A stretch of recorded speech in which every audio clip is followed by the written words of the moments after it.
আসসালামু আলাইকুম সুপ্রিয় দর্শক, নতুন একটি ভিডিওতে আপনাদেরকে স্বাগতম। আজকের ভিডিওতে আমি দেখানোর চেষ্টা করব কিভাবে স্বল্প খরচে এবং সহজে ছাগলের মাচা তৈরি করা যায়। তো ছাগলের মাচা তৈরি করার উদ্দেশ্যটা আগে জানি।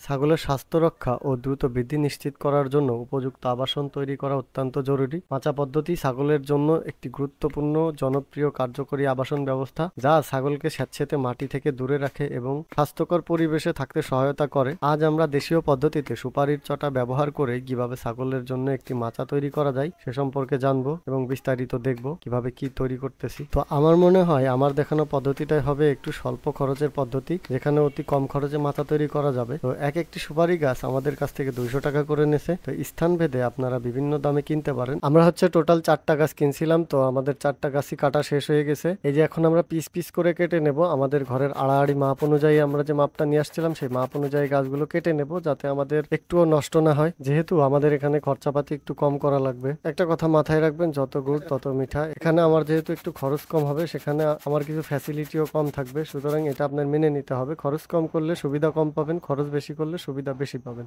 তো আমাদের সমস্ত গাছগুলোকে পিস পিস করে কাটা হয়ে গেছে। এগুলোকে এখন আমরা বাড়িতে নিয়ে যাব এবং বাড়িতে নিয়ে যাওয়ার পরে আরো বেশ কিছু কাজ আছে, সেগুলো আপনাদেরকে দেখাবো। তো দেখতে থাকুন। বাড়িতে নিয়ে আসার পরে সর্বপ্রথম কাজ হচ্ছে গাছগুলোকে আগে সুন্দর করে ফাড়া এবং ফেড়ে এগুলোকে পিস পিস করে যে আসল চটা, সেই চটা বের করা। সেই চটাটা বের করা কিন্তু বেশ সময় সাপেক্ষ, আবার কষ্ট সাপেক্ষ এবং মেজারমেন্টও আপনার সূক্ষ্ম হতে হবে। তো এভাবে যখন সবগুলো চটা এক সমান্তরাল হবে, তখনই আপনার মাচা তৈরি করতে সুবিধা হবে। তবে সুপারি গাছ এমন একটি আঁশ জাতীয় গাছ, যেটাকে এক সমান্তরাল কাটা খুবই কষ্টকর। তার আঁশটা যেদিকে থাকে সে সেদিকেই নিজের ইচ্ছা মতো সমান্তরাল ভাবে চলে যায়, এজন্য একটু সাবধানে কাটলে ভালো হয়। এখন পিস পিস করার পরে এই যে পেটের আঁশের অংশ দেখতেছেন, পেট বলেন বা বুক বলেন, যেটাই বলেন, নরম কিছু আঁশ থাকে, সেই আঁশগুলোকে আগে ফেলে দিতে হবে। তারপর বাহিরে যে সারি অংশটুকু থাকবে শক্ত, সেটুকু দিয়ে আমরা মাচা তৈরি করব। এখন আমি আড়াআড়ি মাপ নিয়ে নিচ্ছিলাম যে আমাদের ঘরের মাপ অনুযায়ী কয়টা মাচা পড়ে, সেই মাচার সেই সমান্তরাল করে আমাদের কিছু কাঠের প্রয়োজন হবে। কাঠের উপরে আমরা চটা বসাবো। এটা যদি আপনারা নতুন ঘরে দিতেন তাহলে আপনাদের খরচও হয়তো একটু কম হইতো, আবার বসাইতেও একটু সুবিধা হইতো। আমার যেহেতু পুরাতন ঘর, সেই কারণে আমার একটু প্লাস মাইনাস করে এটাকে ব্যালেন্স করা লাগতেছিল।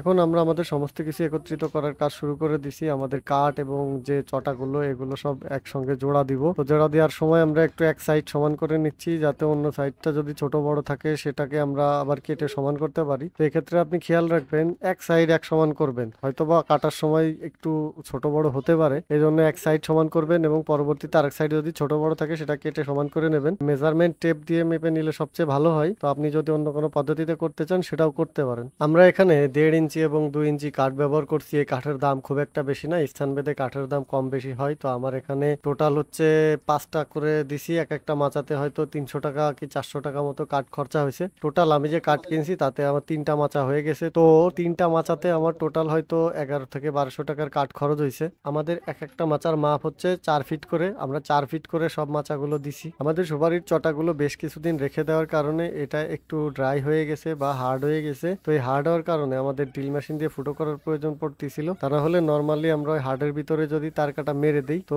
চটাগুলো ফেটে যাচ্ছিল। এই জন্য আমার এক কাকার কাছ থেকে ড্রিল মেশিনটা সংগ্রহ করছি এবং এটাকে ছিদ্র করে নিচ্ছি, চটাটাকে ছিদ্র করে নিচ্ছি। তো চটাটা ছিদ্র করার পরে চটাগুলোকে আমরা কাঠের সঙ্গে একত্রিত করব। এখন একত্রিত করার ক্ষেত্রে আপনি একটি বিষয় মাথায় রাখবেন, বিশেষ করে কাঠ এবং চটাগুলোর চেয়ে যেন তার কাটাটা মিনিমাম 1/2 ইঞ্চি বেশি থাকে। 1/2 ইঞ্চি বেশি দিয়ে কি করবেন, যে বাড়তি অংশটুকু কাঠের অপর প্রান্তে চলে যাবে, সেটুকুকে আপনারা আবার পুনরায় ভাঁজ করে বা বাঁকা করে দিবেন। বাঁকা করে দিলে হবে কি, অল্প স্বল্প ধাক্কাতে কাঠ থেকে চটাগুলো উঠবে না। তো ফাইনালি আমাদের এভাবে একটি একটি করে টোটাল 3টি মাচা তৈরি করা হয়ে গেল। এখন আমরা আমাদের ঘরে এটাকে সেট করে দিব। আমরা এটা আমাদের ঘরে ইটের উপর সেট করছি। প্রথমে ফ্লোরটাকে কুপিয়ে নিয়ে মাটিটাকে সমান্তরাল ভাবে দিয়ে তার উপরে এক পরত বালি দিয়ে দিছি। বালি দেওয়ার পরে ইটের উপরে এই যে মাচাগুলো বসাইছি।